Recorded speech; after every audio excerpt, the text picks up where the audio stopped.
Hello students, तो आइए आज पढ़ते हैं हर्शे एंड चेज एक्सपेरिमेंट, जो कि किस लिए किया गया था ये बताने के लिए कि जो जेनेटिक मटेरियल है, यानी कि जो एक जनरेशन से दूसरी जनरेशन में जो इनहेरिटेंस कॉज करता है वो डीएनए होता है, राइट। तो यहाँ पे यही हुआ, जब वायरस को उनके ऊपर अटैच किया गया तो उन्होंने, जो बैक्टीरिया थे वो क्या करते हैं, वायरल के जो जेनेटिक मटेरियल को अपना ही जेनेटिक मटेरियल समझ के क्या करते हैं, उसको भी रेप्लिकेट करना शुरू कर देते हैं, राइट। चेज ने ये देखा कि वायरस से जो बैक्टीरिया के अंदर एंटर कर रहा है वो प्रोटीन है या डीएनए है, यानी कि जो उनके अंदर एंटर करेगा वही क्या है, जेनेटिक मटेरियल है, राइट। तो उसके लिए उन्होंने क्या किया, कुछ वायरस लिए, ठीक है, और उनको दो अलग अलग मीडियम में ग्रो कराया। और वो जो मीडियम थे वो तो एक था रेडियो एक्टिव फॉस्फोरस और एक मीडियम था रेडियो एक्टिव सल्फर। नाउ जो सल्फर होता है ये प्रोटीन में प्रेजेंट होता है, राइट, और जो फॉस्फोरस होता है वो डीएनए में प्रेजेंट होता है। तो क्या हुआ, उन्होंने जब इन दो मीडियम बनाए, एक रेडियो एक्टिव सल्फर का मीडियम बनाया और एक रेडियो एक्टिव फॉस्फोरस का मीडियम बनाया, ठीक है। Phosphorus contain the radio active DNA, ठीक है, तो उनका जो डीएनए था वो रेडियो एक्टिव हो गया।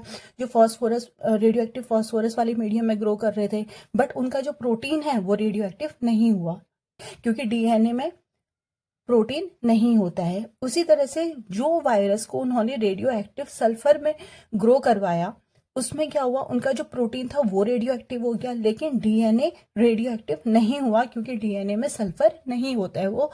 नाउ जो पूरा एक्सपेरिमेंट था ये 3 स्टेप्स में किया गया था। फर्स्ट हुआ क्या, ये जो उन्होंने दो बैक्टीरिया, अलग अलग इकोलाई के बैक्टीरिया को दो अलग अलग बैक्टीरियोफेजेस से जब उन्होंने इन्फेक्ट कराया, तो ये पहला स्टेप था।